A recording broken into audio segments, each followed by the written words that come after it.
How do you come back from something that was supposed to kill you? How do you come back from something that changes your life so dramatically that you are not the same person you were before the event? This is part of what the apostles and the disciples had to deal with when they experienced the resurrection of Jesus. It was an event that changed their life so dramatically that they couldn't be the same person that they were prior to the resurrection. And this is something that we experience in our lives as well. Think about an event in your own life that changed you. You couldn't be the same person after the event that you were before the event. How did it change you? How did your friends adjust to the new person that you were? How did you adjust? Was it easy? Was it hard?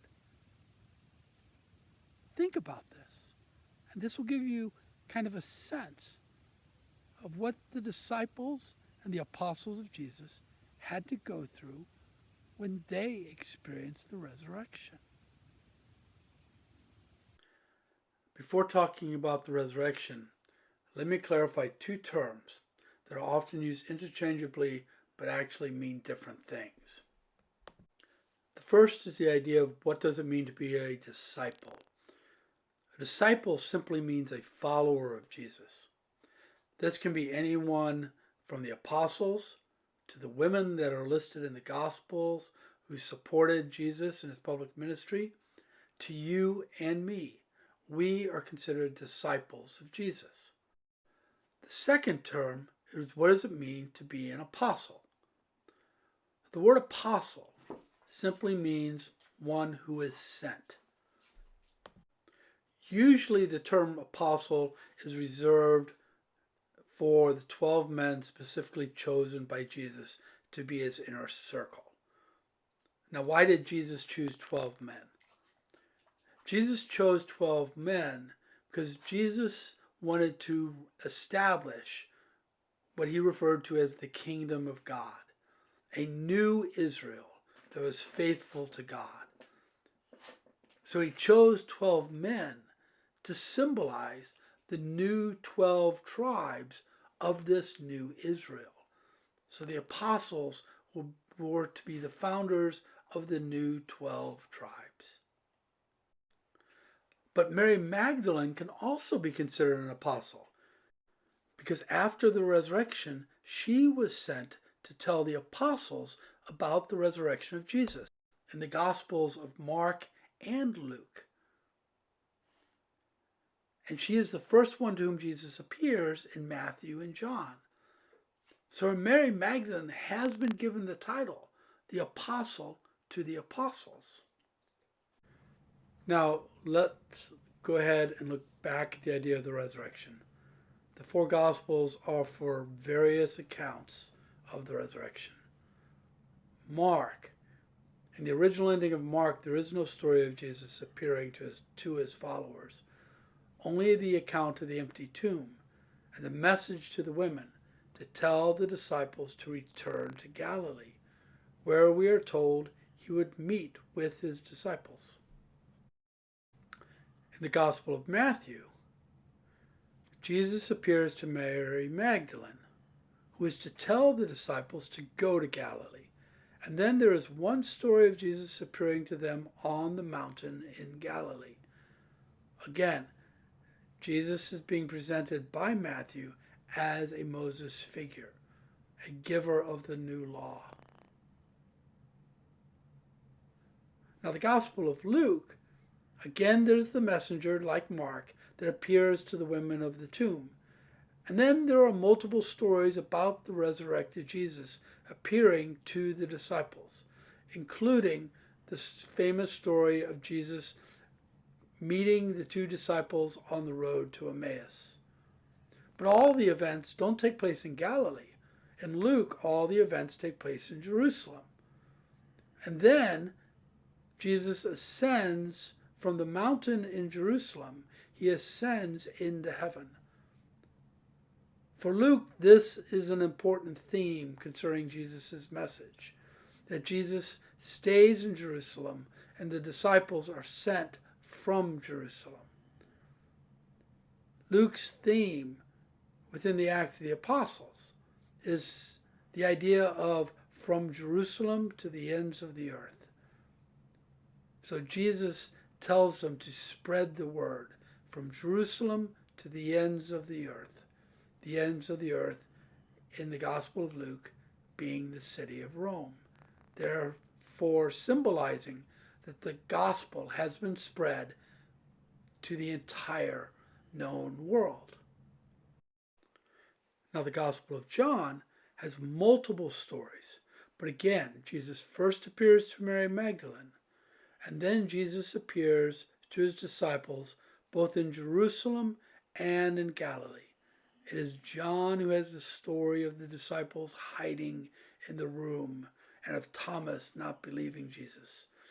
But then it is John also who has the stories of Jesus appearing to them in Galilee while they are fishing, and then asking Peter, "Peter, do you love me?" And then responding to Peter, "Feed my lambs."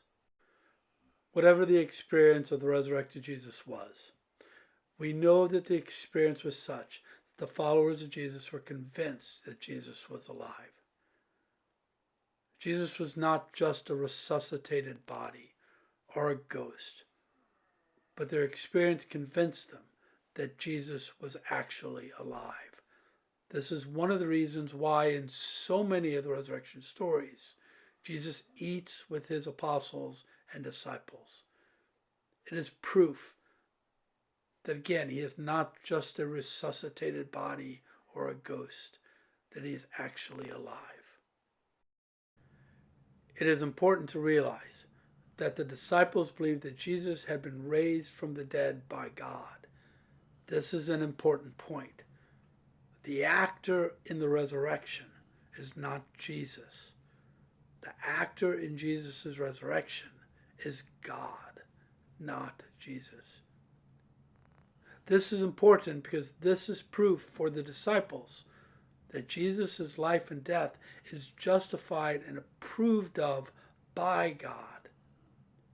God raised Jesus from the dead because Jesus' life was seen as righteous, Zedakah, and God judged his death with justice, Mishpat. Jesus lived a life according to righteousness. And out of justice, God raised Jesus from the dead. Another important point is that the message of the resurrection is first given to the women. Mary Magdalene is specifically identified in the appearance stories as the one to whom Jesus first appears. The women are the ones who remained faithful to Jesus and were present at the tomb as well as at the cross, while the men hid or left Jerusalem. Only in the Gospel of John is a man, the beloved disciple, identified as present at the cross. But before you judge the men too harshly, the men had good reason to fear. Jesus had been convicted and executed for a capital crime against the Roman Empire. So any followers of Jesus that were caught would be subject to the same punishment and would most likely be killed. One of the major points of the resurrection stories for us is that all of them have a message of apostleship. Each story talks about witnessing to the resurrection. Whether it's the Great Commission in Matthew to go out and baptize all the world, or Paul preaching in Rome in the climactic scene of the Acts of the Apostles, where Paul has reached the ends of the earth. That is our duty as Christians. We have to witness to the resurrection of Jesus, in our lives, by our actions, and by our thoughts. A Christian is one who is sent, one who is an apostle. And each of us are sent to the people around us. Within Catholicism, we have the tradition of what are referred to as the corporal works of mercy. Feeding the hungry, giving drink to the thirsty, visiting those in prison and setting the prisoner free, visiting and caring for the sick, burying the dead, clothing the naked, sheltering the homeless, and taking care of the stranger and the refugee in our midst. This is our Christian calling. We are all called to practice these virtues. This is what I want you to do as an assignment. Think about the last 4 weeks, being at home, semi-isolated, the news around COVID-19. Think about this. This is going to be an event that on a certain level will change you. So what I want you to do is write one paragraph on how the experience of the last 4 weeks will change you. So one paragraph. Give it some thought. Don't just write the first thing that comes to mind. I want you to think about it. Because this is an event that you will look back on throughout your life. So pay attention to what is happening to you. And just write one paragraph on how this experience will change you. Because it will. God bless.